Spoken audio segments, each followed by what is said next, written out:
Order, Senator. Order, Senator Karungu. Order, please. Order, honorable members. Let us give an opportunity to members who've been given the time to speak. Senator Mundigi.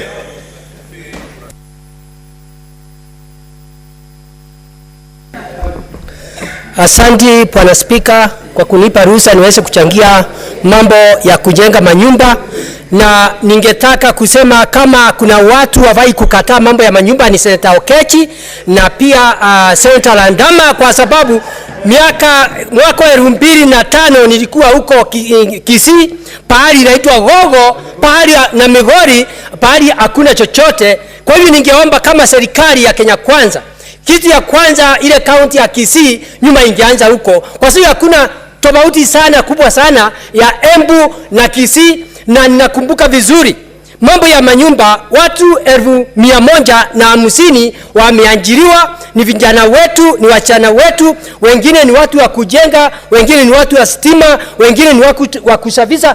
Kwa hivyo saa hii hata hakuna ukora vijijini na kila kona zote. Kwa hiyo naunga mkono kaunti zote zile zinaendelea kujenga manyumba, kwa sababu kaunti nyingi najua saa hii mjengo inaendelea ni nyumba karibu 2000. Hiyo ingine naunga mkono kwa serikali ya Kenya Kwanza kwa ile kazi inafanya, na inaomba iendelee hivyo kwa kipindi ya miaka ile itakuwako miaka 5 na ingine miaka ile ingine miaka 10. Kwa serikali ya Kenya Kwanza itapitisha hiyo mambo ya kujenga manyumba iende katika sub county, ndio mambo ya economy iweze kupandika katika county zetu. Nataka kuambia Senate ya Kenya, wale watu wote wako hapa, watu wengi tumetembea, kama mimi nimeenda Colorado, nimeenda North Carolina, nimeenda Dubai.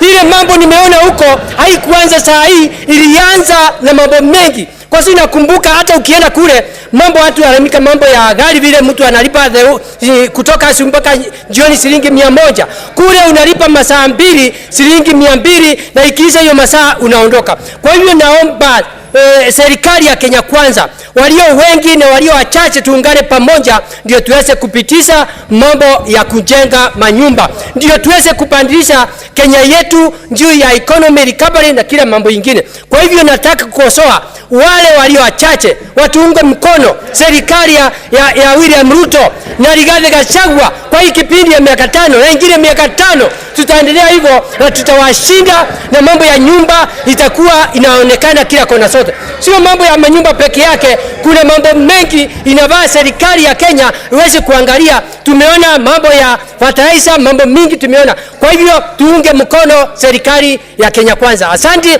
Sisi watu wa Embu County, nikiwa nimesimama hapa ni Embu County imesimama. Ni mimi Senator wa Embu County Alexander Mundigi, Deputy Party Leader Democratic Kenya Kwanza. Asante Bwana Speaker, naunga mkono. Order members, order members. Order, honorable members. Senator Sifuna.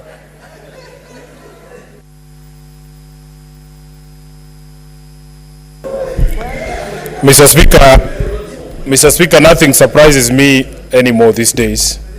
I have listened quietly in shock as a classmate of mine at the University of Nairobi Law School misleads the House on the provisions of the 4th schedule of the Constitution of this country, that very clearly, Mr. Speaker, distinguishes between housing policy, that is a national government, and housing itself, which is a devolved function.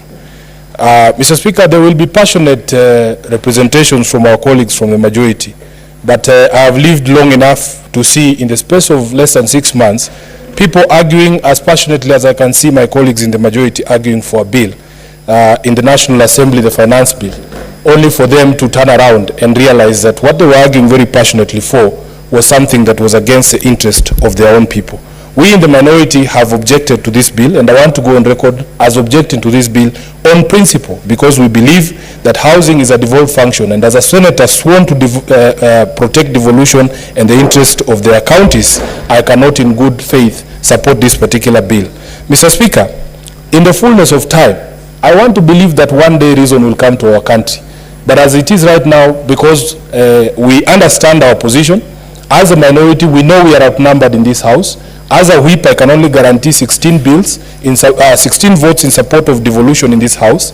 I know that I am in the minority, but what is heartbreaking, Honorable Speaker, is that a key tenet of democracy being that the minority must have their say, even that we are being denied by limitation of debate on such an important bill from the maximum 20 minutes to 4 minutes. Mr. Speaker, I would have come with all my notes and explanations as to why I oppose this particular bill. But the most important thing is that the government and the people in the majority have totally lost contact with the feelings and place of the ordinary Kenyans. One of the biggest objections to this particular bill is the actual levy. If you look at the ordinary people's payslips, Mr. Speaker, they can no longer be able to carry any more burden. People have been taxed to the bone, Mr. Speaker. So that even if you look at the payslips of these members of parliament here, many of them are going to be earning negative salaries if you impose this particular bill, this particular levy. And that is not to talk about or to mention people in the civil service, teachers, police officers, people who are earning very little money, Mr. Speaker, and the economy is in the doldrums. So when we come here, and because we know we have the numbers we're going to load or ramp the bill through, it is all fun and games for now. And of course, as a politician, I pray that one of these fine days, we will be in the position that you are now, but that at least for us, we know that we will use the power that we get for good and not to ram things through simply because we have the numbers.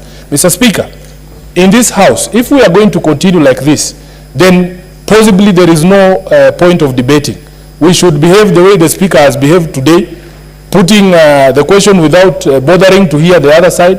Mr. Speaker, we know we don't have the votes to carry through these bills and these motions. Please allow us to speak on them. That is the key tenet of democracy. And I can say without fear of ever that today I'm embarrassed, Mr. Speaker,